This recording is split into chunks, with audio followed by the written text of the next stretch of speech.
शुक्रिया आनंद। और दिल्ली के उत्तम नगर से एक दिल दहला देने वाली तस्वीर आ रही है, उसका आपको सबसे पहले वो दिखा दें। वहां 4 बदमाश देखिए दिन दहाड़े एक घर में घुस गए और जमकर लूटपाट की। बताया गया कि ये लोग बिजली कर्मचारी बनकर घर के अंदर घुसे, लेकिन अंदर घुसते ही उन्होंने वहां मौजूद लोगों को अपने काबू में कर लिया। लूट की इस घटना का सीसीटीवी वीडियो भी सामने आया, जिसमें एक महिला, एक बच्ची और एक आदमी वहां बैठे दिखाई दिए। तभी दरवाजे पर दस्तक हुई, लेकिन जैसे ही महिला ने दरवाजा खोला 4 लोग अंदर घुस आए। अंदर आते ही इनमें से एक बदमाश ने पिस्तौल निकालकर महिला की तरफ तान दिया और हेलमेट पहने एक दूसरे बदमाश ने चाकू निकाला, वहां मौजूद आदमी को निशाने पर लिया। ये बेखौफ बदमाश करीब आधे घंटे तक लूटपाट करते रहे। इस दौरान उन्होंने लाखों रुपए के गहने और कैश लूट लिए।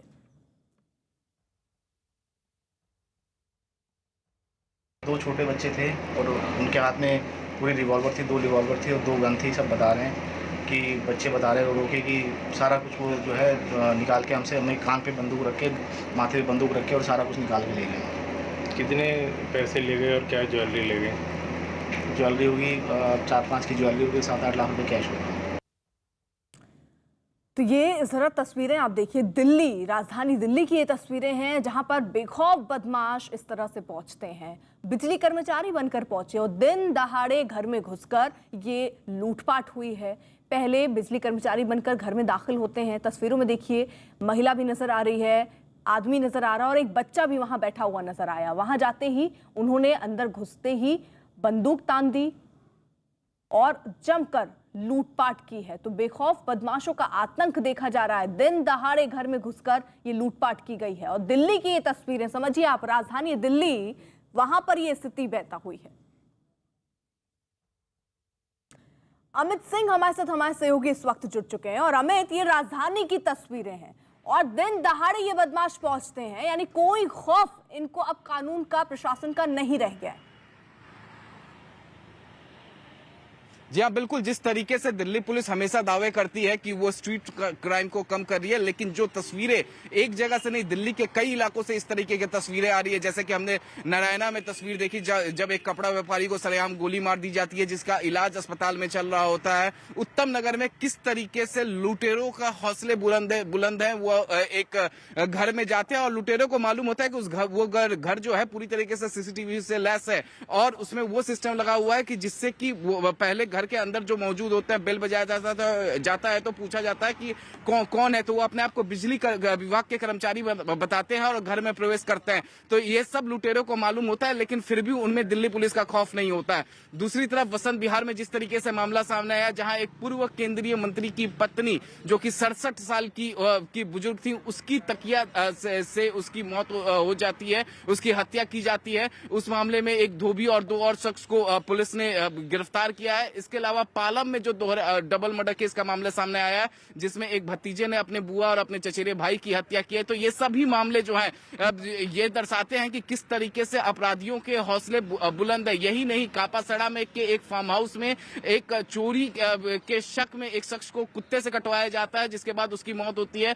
तो ये सब मामले दर्शाते हैं कि किस तरीके से दिल्ली में लगातार स्ट्रीट क्राइम बढ़ रहा है। हालांकि दिल्ली पुलिस हमेशा दावा करती है कि वो स्ट्रीट क्राइम को कम कर रही है, लेकिन जो तस्वीरें जो हर दिल्ली के हर एक जगहों से आ रही है, हर एक अलग अलग इलाकों से आ रही है, चाहे वो साउथ ईस्ट डिस्ट्रिक्ट से हो या फिर दूसरे जिलों से जो तस्वीरें आ रही है, वो साफ दिखाती हैं किस तरीके से सरेआम सड़कों पर पुलिस का खौफ नहीं है और जो बदमाश हैं वो कपड़ा व्यापारी को गोली मारते हैं। दूसरी तरफ उत्तम नगर में जो है वो एक घर में जाते। देखिए, ये तस्वीरें सिर्फ एक जगह से दिल्ली में सामने नहीं आई, एक और तस्वीर है, जल्दी से वो भी दिखा देते हैं। दिल्ली के नारायणा इलाके की ये तस्वीर, जहां पर एक कारोबारी को कई राउंड गोलियां मारी गई। रविवार को हुई इस घटना का एक सीसीटीवी वीडियो सामने आया और इस वीडियो में साफ दिखा कि कारोबारी अपूर्व जैन जैसे ही अपनी गाड़ी के पास पहुंचे, वहां पहले से मौजूद एक बदमाश ने उन पर ताबड़तोड़ फायरिंग शुरू की। गोली लगने से कारोबारी बुरी तरह जख्मी हो गए, जिनका अस्पताल में इलाज चल रहा है। सीसीटीवी फुटेज के आधार पर पुलिस ने आरोपी की तलाश शुरू कर दी है। अमित, ये तो नारायणा की तस्वीरें देखिए, दिन दहाड़े यहां पर भी बदमाश पहुंचते हैं और ताबड़तोड़ सड़क पर गोलियां चलाते हैं। फिलहाल कुछ पता चल पाया कौन थे ये आरोपी और क्यों इन्होंने ये गोलियां चलाई? देखिए, दिल्ली पुलिस के हाथ अभी भी खाली है इस मामले में, चाहे वो उत्तम नगर का मामला हो या नारायणा का मामला हो। दोनों मामले एक तरीके से सिमिलर है, दोनों में वीडियो एविडेंसेस हैं जहां पर दिख रहा है किस तरीके से कपड़ा व्यापारी को गोली मारी जाती है। और ये जो वीडियो एविडेंस है ये दिल्ली वासियों में खौफ भी पैदा कर रही है, क्योंकि जिस तरीके से जो अपराधी हैं, जो बदमाश हैं, उनके जिस तरीके से हौसले बुलंद है। हालांकि जो कपड़ा व्यापारी है वो अभी अस्पताल में उसका इलाज चल रहा है, लेकिन दूसरी तरफ दिल्ली पुलिस का दावा है कि जल्द से जल्द जो अपराधी हैं, बदमाश हैं, जो आरोपी हैं, वो उनके गिरफ्त में होंगे। लेकिन अभी तक पुलिस के हाथ खाली है। पुलिस केवल यही कर रही है कि वो शिनाख्त कर रही है, वो लगातार रेड कर रही है, लेकिन पुलिस ने अभी तक किसी को गिरफ्तार नहीं किया है। नारायणा के मामले में जिस तरीके से शूट आउट वहां पर देखा गया है, जिस तरीके से कपड़ा व्यापारी पर ताबड़तोड़ फायरिंग की गई है। इसके अलावा जो उत्तम नगर का मामला है, जहां पर पूरा ये मामला सीसीटीवी में कैद हुआ है, किस तरीके से सरेआम जो लुटेरे हैं उन्होंने लूट की वारदात को अंजाम दिया, घर वालों को बंधक बनाकर। जरा दो तस्वीरें यहाँ पर दिखा दें, ये जरा देखिए टीवी स्क्रीन पर आपके। अब ये दो तस्वीरें हैं दिल्ली के उत्तम नगर की, जहां पर घर में घुसे बदमाशों ने लूटपाट की। वहीं दूसरी तस्वीर आप नारायणा इलाके की देख रहे हैं, जहां पर एक कारोबारी को बीच सड़क पर गोली मार दी गई। ये दो तस्वीरें ये दिखाती हैं कि दिल्ली में जो बदमाश हैं वो कितने बेखौफ हैं, और जो दिल्ली वासी हैं वो इन घटनाओं को देखने के बाद डरे सहमे हैं।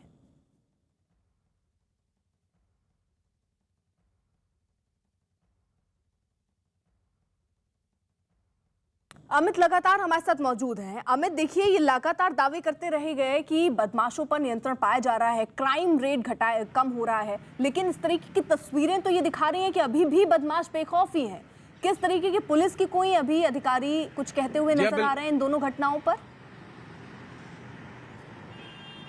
देखिए, फिलहाल जो अधिकारी हैं, जो इलाके के डीसीपी हैं, वो जरूर बता रहे हैं कि हम इन्वेस्टिगेशन कर रहे हैं, हम अपराधियों को पकड़ने की कोशिश कर रहे हैं, हम आरोपियों को पकड़ने की कोशिश कर रहे हैं। लेकिन वहीं दूसरी तरफ जो नए सीपी हैं बालाजी, उन्होंने इस पूरे मामले पर चिंता जताई है और अपने नीचे के अधिकारियों को उन्होंने कहा है कि तुरंत इस मामले में गिरफ्तारी किया जाए। लेकिन असल बात यह है कि अभी तक पुलिस के हाथ खाली है। जिस तरीके से दिल्ली पुलिस हर साल एनुअल प्रेस कॉन्फ्रेंस करती है और कहती है कि वो स्ट्रीट क्राइम लगातार दिल्ली में कम हो रहे हैं, लेकिन जिस तरीके से बीते कुछ दिनों में की तस्वीरें हम दिल्ली के देखें, और अलग अलग इलाकों से, एक इलाकों के नहीं अर्पिता, दिल्ली के हर एक इलाकों से जिस तरीके से तस्वीरें आ रही है, वो तस्वीरें बयान कर रही है कि किस तरीके से अपराधियों के हौसले बुलंद है। और जो वीडियो फुटेजेस जो सामने आ रहे हैं, उसे देखकर दिल्ली वासी खौफजदा है, क्योंकि जिस तरीके से सरेआम कपड़ा व्यापारियों को गोली मारी जाती है, वो भी नारायणा में, और इसके अलावा उत्तम नगर में सरेआम लूट की वारदात को अंजाम दी जाती है। यह सब दर्शाता है कि किस तरीके से दिल्ली में लगातार जो क्राइम का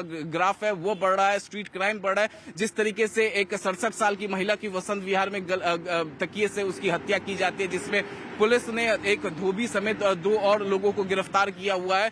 तो फिलहाल जो है, जिस तरीके से ये मामले सामने आ रहे हैं, इससे तो ये साफ झलकता है कि किस तरीके से राजधानी दिल्ली का लॉ एंड ऑर्डर इस वक्त बिगड़ा हुआ है और अपराधियों के हौसले बुलंद है। अर्पिता, रहिए जरा आप साथ। देखिए, बिहार की भी तस्वीरें दिखा दें। बिहार के मुजफ्फरपुर से भी एक चौंका देने वाला वीडियो सामने आया। वहां कुछ बदमाशों ने दिन दहाड़े एक बैंक में धावा बोल दिया। सामने आए वीडियो में 2 बदमाश बैंक के बाहर हाथों में पिस्तौल लिए दिखाई पड़े, जबकि बैंक के अंदर दाखिल हुए कुछ बदमाश लूटपाट करते दिखे। इस दौरान वहां लोगों की भीड़ इकट्ठा हो गई, लोग शोर मचाने लगे, लेकिन इसका बदमाशों पर कोई असर नहीं पड़ा। बैंक में लूटपाट करने के बाद बदमाश बाहर निकले और हवा में फायरिंग करते हुए वहां से फरार हो गए। बताया गया कुल 6 बदमाशों ने बैंक में धावा बोला। इस दौरान उन्होंने बैंक के कर्मचारियों के साथ मारपीट की और करीब 7 लाख रुपए लूटकर फरार हो गए। चंद्रमोहन हमारे साथ, हमारे सहयोगी इस वक्त से जुड़ चुके हैं। चंद्रमोहन, देखिए, इस तरीके की खबरें तो बिहार से भी सामने आ रही हैं। ये पूरा मामला क्या था, जरा बताइए, और क्या कोई गिरफ्तारी हो पाई है?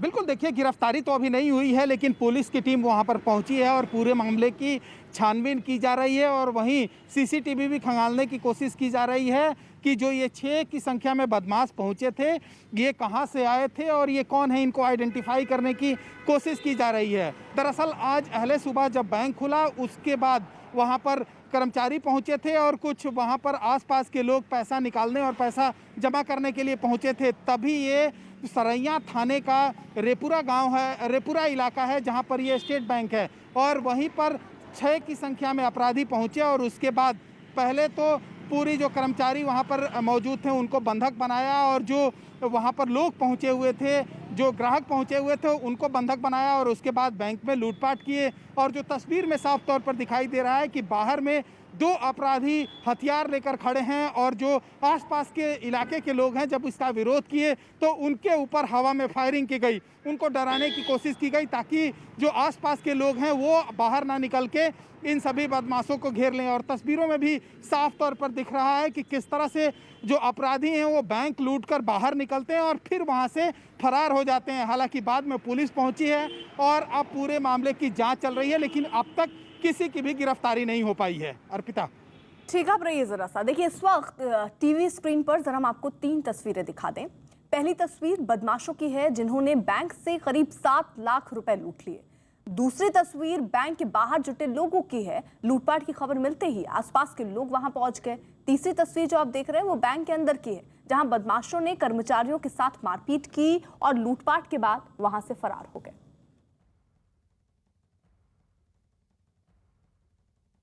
तो ये तस्वीरें जरा आप देखिए किस तरीके से लूट के बाद ये बदमाश वहां से फरार हो गए। बैंक के बाहर लोगों का तांता लग गया, जैसे खबरें सामने आई। बैंक में न सिर्फ लूटपाट की गई, वहां पर कर्मचारियों के साथ बदसलूकी भी की गई, मारपीट भी की गई। चंद्रमोहन, क्या कोई घायल भी हुआ है? बिल्कुल, देखिए जो कर्मचारी अंदर मौजूद थे बैंक में उनके साथ मारपीट की गई है और जब पुलिस की टीम वहां पर पहुंची है तो पूरे मामले की जांच कर रही है। तो वहीं जिन कर्मचारियों को चोटें लगी है उनको हल्की फुल्की इलाज के बाद अभी बैंक में ही रखा गया है और उनसे जानकारी जुटाने की पुलिस कोशिश कर रही है।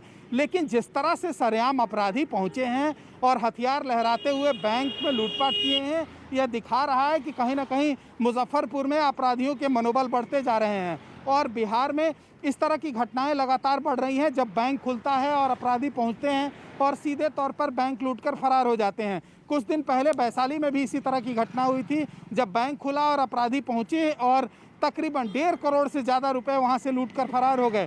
तो इस तरह से बैंक लूट की घटना जो है वो बिहार में लगातार बढ़ते जा रही है। और आज पहले सुबह जब बैंक खुला और वहाँ पर कुछ ग्राहक और कर्मचारी जब पहुंचकर वहां पर अपना काम निपटा रहे थे, इसी दौरान ये 6 की संख्या में अपराधी पहुंचे हैं और बैंक के कर्मचारियों को बंधक बनाकर और जो वहां पर लोग पहुंचे थे अपना पैसा निकालने और जमा करने के लिए, उनको बंधक बनाकर लूटपाट की गई है। और जो मुझे जानकारी है उसके मुताबिक जो लोग पहुंचे थे उनके साथ भी मारपीट की गई है। तो अभी पुलिस की टीम वहां पर पहुंची है और लोगों से पूछताछ कर रही है और यह दावा किया जा रहा है कि जल्द ही जो अपराधी हैं वो गिरफ्तार कर लिए जाएंगे, लेकिन अब तक किसी की गिरफ्तारी नहीं हो पाई है। ठीक है चंद्रमोहन, आप नजर बनाए रखिए। पाबंदियों में ढील मिलने के बाद उत्तराखंड के कई शहरों में सैलानियों की तादाद एकाएक बढ़ी है। नैनीताल, हरिद्वार और ऋषिकेश जैसे शहरों में तो पैर तक रखने की जगह नहीं है। दूसरे शहरों से वहां घूमने पहुंचे लोग कोरोना से बेखौफ नजर आ रहे हैं। न तो उन्हें मास्क लगाने की चिंता और न ही 2 गज की दूरी का ख्याल बचा है। राज्य से आई इन शहरों की तस्वीरों को देखकर लगता है कि जैसे लोगों के अंदर डर ही कोरोना का खत्म हो गया हो। तीसरी लहर आने का खतरा बना हुआ है, लेकिन लोग ये समझ नहीं रहे हैं, मानने को तैयार नहीं है।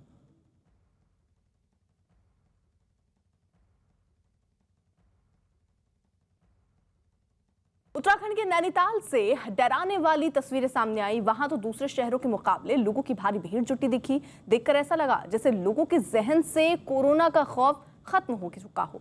न मास्क लगाने की चिंता और न ही 2 गज की दूरी का ख्याल।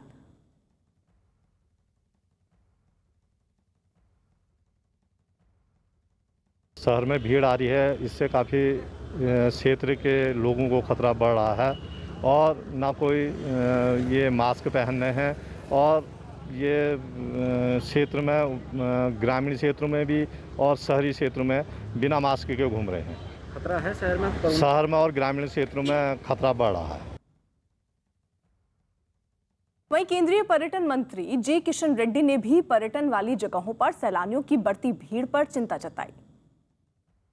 टूरिज्म मिनिस्ट्री एक बड़ी चुनौती है क्योंकि कोरोना वायरस के बाद सब लोग ऐसे स्पॉट पे जा रहे हैं जहां टूरिज्म बहुत ज्यादा है। कैसे सर इसको कैसे? एक बार हमारा डिपार्टमेंट के अधिकारियों से, हमारा मंत्री जी से बात करने के बाद हम जो प्रधानमंत्री जी आदेश पर जो भी होगा देश के हित के लिए, टूरिज्म इम्पोर्टेंट बढ़ाने के लिए जरूर करेंगे। लेकिन सर जिस तरह से लोग जा रहे हैं टूरिस्ट स्पॉट पे, ये कोरोना के लिए खतरा नहीं है? नहीं, बिल्कुल, एक बार रिव्यू करने के बाद बताऊंगा। वहीं उत्तराखंड के हरिद्वार में सैलानियों का जमावड़ा लगा है। गंगा नदी में नहाने के लिए लोगों की भीड़ उमड़ पड़ी है। हर की पैड़ी पर पैर तक रखने की जगह नहीं बची। कोरोना नियमों को तो जैसे लोगों ने ताक पर रख दिया। न मास्क का फिक्र, न सोशल डिस्टेंसिंग की चिंता। हर कोई बस यहाँ पर सैर सपाटा करने के मूड में है। कोरोना संक्रमण की दूसरी लहर धीमी पड़ने के बाद धर्मनगरी हरिद्वार के जो गंगा घाट हैं गुलजार नज़र आ रहे हैं। इस वक्त हम हर की पैड़ी पर मौजूद है और यहाँ का जो नज़ारा है वो पिछले जो काफ़ी दिनों की तुलना में काफ़ी ये नज़ारा जुदा नज़र आ रहा है। लोगों की अच्छी खासी भीड़ यहाँ पर नज़र आ रही है। लेकिन एक सबसे बड़ी बात जो देखने के लिए मिल रही है, क्योंकि कोरोना की रफ्तार अभी धीमी पड़ी है, पूरी तरह से कोरोना अभी ख़त्म नहीं हुआ है, लेकिन लोगों में कहीं ना कहीं लापरवाही देखने के लिए मिल रही है। लोग मास्क का इस्तेमाल नहीं कर रहे हैं और उसके अलावा जो सोशल डिस्टेंसिंग है उसका पालन नहीं किया जा रहा है और अन्य कई इस तरह के गतिविधियां हैं जिनसे संक्रमण फैलने का खतरा होता है। ऐसे व्यवहार को देखते हुए केंद्रीय स्वास्थ्य मंत्रालय की ओर से कल ही एक एडवाइजरी जारी की गई है, एक चेतावनी जारी की गई है, जिसमें लोगों को आगाह किया गया है कि जिस तरह से लोग कोरोना संक्रमण की रफ्तार कम होने पर लोग तीर्थाटन के लिए निकल रहे हैं, घूमने के लिए निकल रहे हैं और इस तरह से गंगा घाटों पर और तीर्थ स्थलों में बेतहाशा भीड़ उमड़ रही है, तो ये कहीं ना कहीं एक तरह से खतरे की घंटी हो सकता है। तो लोगों से हम ये अपील करते हैं कि लोग घूमने के लिए निकलें, तीर्थाटन के लिए निकलें, लेकिन कहीं ना कहीं जो कोरोना के अनुकूल जो माहौल है उसका भी पालन करें, ये सभी के हित में होगा। उत्तराखंड के ऋषिकेश में भी घूमने फिरने वालों का तांता लगा है। दिल्ली एनसीआर से बड़ी संख्या में लोग वहां पहुंच रहे हैं। इस दौरान वहां कोरोना नियमों की जमकर धज्जियां उड़ाई जा रही हैं। तो ये तस्वीरें ऋषिकेश की देखिए। भारी तादाद में सैलानी पर्यटक जो हैं वो वहां पहुंच रहे हैं और लापरवाही कर रहे हैं। वहां जैम के हालात से लोगों को जूझना पड़ रहा है। होटल्स फुल हो चुके हैं और लोग भारी तादाद में सड़कों पर बिना मास्क के, बिना सोशल डिस्टेंसिंग के नजर आ रहे हैं। वहीं हिमाचल प्रदेश के शहरों के हालात तो और भी ज्यादा खराब है। वहां भारी तादाद में सैलानी मौज मस्ती करने पहुंचे। मनाली और शिमला में तो पैर तक रखने की जगह नहीं बची है। हिमाचल प्रदेश में इस साल 31 मई तक जहां सिर्फ 13 लाख पर्यटक पहुंचे थे, जून में कोरोना नियमों में छूट के बाद अब तक 6 से 7 लाख पर्यटक पहुंच चुके हैं। हिमाचल प्रदेश के 3 शहरों से आई इन तस्वीरों पर जरा नजर डालिए। शिमला, मनाली और धर्मशाला, जहां पर भारी तादाद में सैलानी पहुंच रहे हैं, मौज मस्ती के मूड में है, लेकिन लापरवाही उनकी तीसरी लहर को न्योता दे रहे हैं। इस बात से बेखौफ भी लोग नजर आए।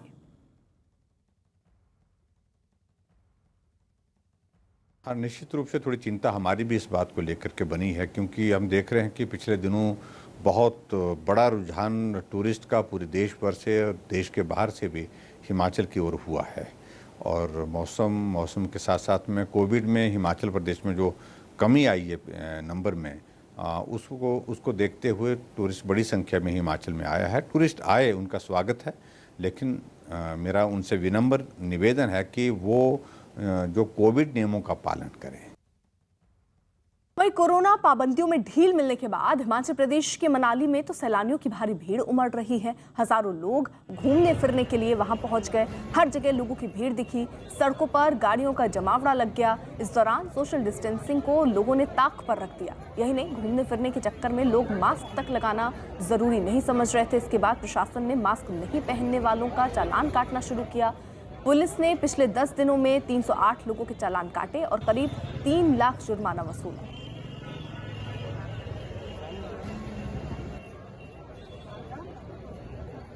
वहीं हिमाचल प्रदेश की राजधानी शिमला में लोगों की भीड़ उमड़ने के साथ ट्रैफिक जैम के हालात भी पैदा हुए। गाड़ियों की लंबी कतारें जरा देखिए। एक तरफ ट्रैफिक जैम, जहां लोग काफी देर तक सड़कों पर ऐसे ही फंसे रहे क्योंकि सैलानियों का आने का जो सिलसिला है वो बढ़ता जा रहा है। वहीं सड़कों की हालत देखिए आप, वहां पर भारी तादाद में लोग भी नजर आ रहे हैं गाड़ियों के अलावा। यानी लोग वहां पहुंचे लेकिन लापरवाही उनकी खत्म नहीं हुई। मास्क के बिना लोग आपको तस्वीरों में भी दिख जाएंगे और सोशल डिस्टेंसिंग तो लोग भूल ही गए हैं।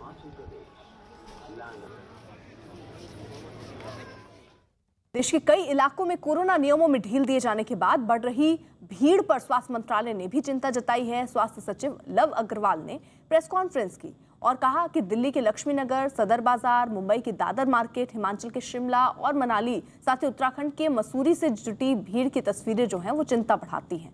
उन्होंने लोगों से कोरोना नियमों का ध्यान रखने और मास्क पहनने के साथ ही साथ दूसरों से दूरी बनाकर रखने की अपील भी की।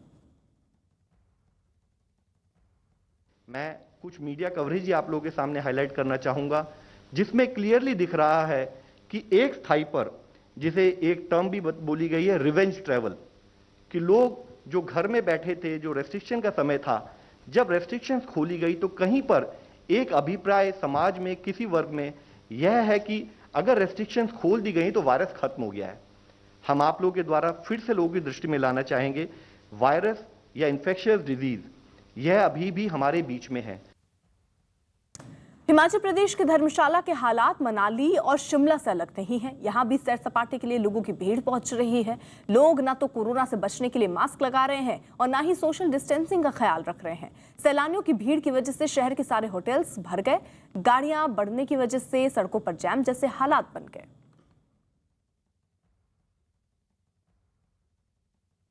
जो कोरोना है वो पूरी तरह से खत्म नहीं हुआ है। जितने भी ये जो लोग अनजानी में कोरोना के साथ जो खेल रहे हैं, ये मास्क को छिपा रहे हैं, वो अपनी जिंदगी के साथ खेल रहे हैं। कितनी ज्यादा भीड़ देखी जाती है यहाँ पर? भीड़ तो अभी है नहीं, धूप में निकलता नहीं कोई, धूप में नहीं निकलता। हाँ।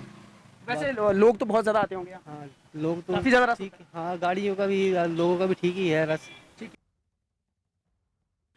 इस वक्त हम लोग नेशनल हाईवे 154 की बड़ी मार्केट रैत मार्केट में मौजूद हैं और आपको मैं ये बता दूं कि इन दिनों जो वीकेंड पे टूरिस्ट आ रहा है, सबसे ज़्यादा जो टूरिस्ट पहुंचता है, आता है, आवाजाही करता है, तो कहीं ना कहीं इस मार्केट से भी होकर जो है वो गुजरता है। यहाँ खरीद फरोख्त वो करता है। और अभी फ़िलहाल आप लोग देख पा रहे होंगे, हालांकि सुबह का वक्त है और अभी उतनी ज़्यादा संख्या में जो लोग हैं वो पैदल राहगीरों की माने जो वो यहाँ पर नहीं नज़र आ रहे हैं। लेकिन हाँ, जो पब्लिक ट्रांसपोर्ट हैं या जो टैक्सी हैं या उनकी दूसरे किसी संसाधनों के तहत जो है वो अलग अलग जगहों में यहाँ से आवाजाही ज़रूर कर रहा है। और हम बात कर रहे हैं कोरोना की तीसरी वेव को लेकर कि लोग कितना सजग हैं, तो आप लोग देख पा रहे होंगे कि मिला जुला जो लोगों का यहाँ पर जो रवैया है वो देखने को मिल रहा है। खास तौर पर मास्क को लेकर लोग कितने सजग हैं, तो जो भी लोग आवाजाही कर रहे हैं वो मास्क जो है वो ज़रूर पहनते हुए नजर आ रहे हैं। अभी जैसे जिनको नहीं नजर आ रहा है तो वो लोग जो है वो मास्क अभी ढूंढ कर पहन रहे हैं। जेब में मास्क जो है वो ज़रूर लोगों ने रख रखे हैं। कई लोगों ने मास्क जो वो पहन रखे हैं, कईयों ने गले में भी लटका रखा है। लेकिन बहुत से जो लोग हैं वो कहीं ना कहीं मास्क को ज़रूर जो है वो वेयर कर रहे हैं। न्यूज़ 18 इंडिया के वेबसाइट ने आजतक.com को पछाड़ा।